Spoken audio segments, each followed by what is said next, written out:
ចាសួស្តីបងប្អូនទាំងអស់គ្នាចឹងថ្ងៃនេះអ្នកគ្រូមកបង្ហាញពីរបៀបនៃការធ្វើក្លូនរបស់សត្វគោទាំង10ក្បាលអញ្ចឹងមុននឹងយើងបកស្រាយពីរបៀបនៃការធ្វើក្លូនរបស់សត្វគោចឹងបងប្អូនត្រូវស្គាល់ថាដូចម្ដេចដែលហៅថាក្លូនអញ្ចឹងក្លូនគឺជា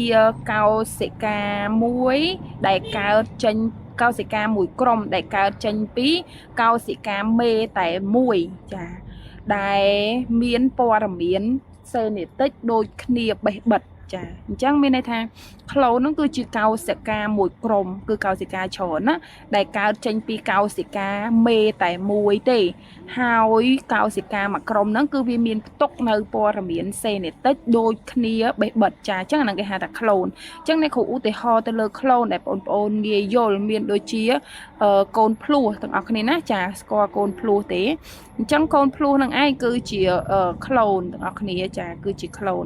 ហ្នឹងហើយតោះឥឡូវយើងមកដឹងពីរបៀបនៃការធ្វើក្លូនរបស់សត្វគោទាំង10ក្បាលចាអញ្ចឹងដំបូងគឺចាគឺគេជ្រើសរើសមេ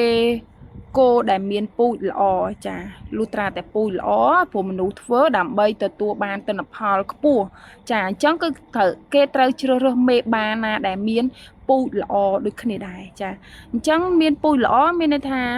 ផ្ដល់សាច់និងទឹកដោះច្រើនសម្រាប់មេគោហ្នឹងណាហើយនឹងគោបាក៏ដូចគ្នាគឺមានកម្លាំងខ្លាំងហើយនឹងមានសាច់ច្រើនចាបន្ទាប់មកគេបញ្ចូលស្ពែម៉ាតូស៊ូអ៊ីតរបស់គោឈ្មោលចាល្អមួយហ្នឹងទៅក្នុងស្បូនរបស់គោមេនោះដើម្បីឲ្យវាមានការបង្កកំណើតកើតឡើងចាអញ្ចឹងនៅពេលដែលគេបញ្ចូលស្ពែម៉ាតូស៊ូអ៊ីតចូលទៅក្នុងស្បូនរបស់មេគោហ្នឹងហើយនោះគឺវានឹងមានការបង្កកំណើតនៅក្នុងសត្វគោញីនឹងឯងណាក្រោយពីការបង្កកំណើតគេទុកឲ្យស៊ីកូតចាធ្វើមីតូសបន្តបន្ទាប់បានទៅជាអំប្រយ៉ង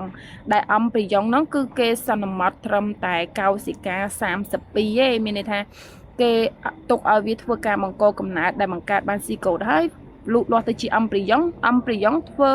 មីតូសបង្កើតកោសិកាត្រឹមតែ32ឯងចាគឺគេចាប់ផ្ដើមធ្វើតាមបច្ចេកវិទ្យា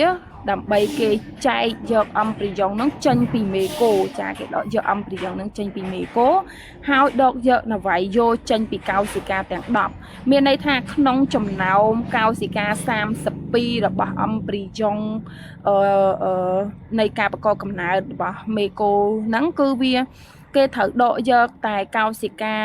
10ពេកក្នុងចំណោមកោសិកា32គឺគេដកយកត្រឹមតែ10ពេកណាដើម្បីយកមកធ្វើការដកយកនវាយយោនឹងចេញបន្ទាប់មកគេចាក់ចូលទៅក្នុងអូវលរបស់មេគោទាំង10ដែលមេគោទាំង10ហ្នឹងណាមានពូជផ្សេងគ្នាហើយនៅក្នុងអូវលរបស់មេគោទាំង10ហ្នឹងត្រូវបានដកយកនវាយយោចេញដូចគ្នាចាត្រូវបានដកយកនវាយយោចេញដូចគ្នាអញ្ចឹងកោសិកាដែលបានមកពីកោសិកា32ហ្នឹងគឺគេយកកោសិកាតែ10ទេយកមកធ្វើការដកយកនវាយយោចេញបន្ទាប់មកគឺគេចាក់នៅក្នុងអូវលរបស់មេគោទាំង10ដែលអូវលរបស់មេគោទាំង10ហ្នឹងគឺគេត្រូវបានដកយកនវាយយោចេញហើយយកអានវាយយោទាំង10ដែលដកចេញពីកោសិកាទាំង10នៃកោសិកា32ហ្នឹងចាក់មកចូលក្នុងអូវលដែលត្រូវបានដកនវាយយោចេញហ្នឹងចាអញ្ចឹងគឺគេត្រូវចាក់នវាយយោដែលបានបង្កកំណើតរួចហើយចូលមកក្នុងនវាយយោរបស់មេគោទាំង10ហ្នឹងចាចូលក្នុងអូវលរបស់មេគោទាំង10ហ្នឹងចាហើយមេគោទាំង10ហ្នឹងគឺវាមានពូជខុសៗគ្នាណាបន្ទាប់មកទៀតគឺគេទុកកោសិកាទាំង10ដែលបានចាក់ចូលទៅក្នុងអូវលរបស់មេគោទាំង10ផ្សេងគ្នាហ្នឹងហើយណាចាពេលចាក់អូវលហ្នឹងមិនមែនទាន់ចាក់ទៅចូលក្នុងគោហ្នឹងទេគឺគេដកយកអូវលហ្នឹងចេញទាំងអស់គ្នាគឺគេដកយកអូវលរបស់មេគោទាំង10ហ្នឹងចេញហើយបន្ទាប់មកគឺគេដកយកនវាយយោវាចេញដើម្បីចាក់នវាយយោរបស់កោសិកាទាំង10នៃកោសិកា32ដែលគេដកយកនវាយយោវាចេញហ្នឹងដើម្បីចាក់មកក្នុងអូវលរបស់មេគោទាំង10ដែលគេយកចេញពីមេគោហ្នឹងណាចាអញ្ចឹងវាមិនមែនតន់នៅក្នុងខ្លួនរបស់មេគោហ្នឹងទេគឺគេដកយកនវាយយោហ្នឹងចេញពីមេគោទាំង10ហ្នឹងចាហើយបន្ទាប់មកគឺគេចាប់ផ្ដើមទុកកោសិកា ទាំង10នៅក្នុងកែវដើម្បីចិញ្ចឹម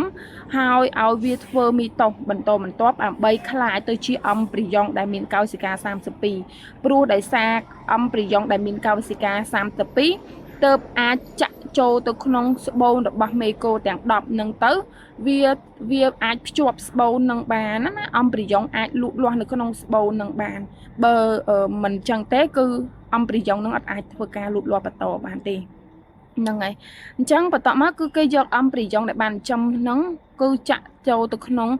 ស្បូនមេកូទាំង10នឹងវិញចាស្បូនមេកូរបស់គោទាំង10ដែលគេបានជ្រើសរើសដកយកអូវលរបស់វានឹងចេញហ្នឹងចាគេត្រូវចាក់វាចូលវិញ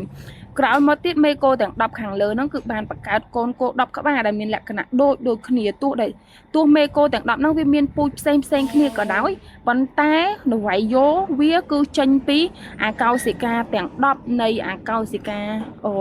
32ដែលបានធ្វើការបកកកំណើតហើយហ្នឹងហើយអញ្ចឹងគឺវាមានលក្ខណៈដូចគ្នាទាំងអស់អញ្ចឹងមេកូទាំង10ហ្នឹងទោះមានពូជខុសគ្នាក៏ដោយក៏បង្កើតកូនគោមកគឺវាមានលក្ខណៈដូចគ្នាព្រោះដោយសារគោទាំង10ហ្នឹងយកចេញពីកោសិកាមេតែមួយដែលបានមកពីការរួមបញ្ចូលនៃ spermatozoid និង oval របស់គោញីឈ្មោលមួយគូនោះចាអញ្ចឹងក្នុងការបកស្រាយនៃការបង្កើតក្លូនរបស់សត្វគោទាំង10ក្បាលគឺមានតែប៉ុណ្្នឹងហើយអ្នកគ្រូសុភជាមួយទៀតដែរគឺមិនថាមនុស្សទេក៏គេអាចធ្វើក្លូនបានដែរណាទាំងអស់គ្នាចាអញ្ចឹងគឺបច្ចេកវិទ្យាពេលដែលយើងចង់បានកូនភ្លោះកូនអីហ្នឹងគឺគេធ្វើតាមរបៀបហ្នឹងដូចគ្នាណាចាកូនភ្លោះ2កូនភ្លោះ3អីហ្នឹងគឺគេធ្វើបែបហ្នឹងតែมันអាចធ្វើបានច្រើនទេតែច្រើនពេកមុខដូចគ្នាហ្នឹងមានលក្ខណៈ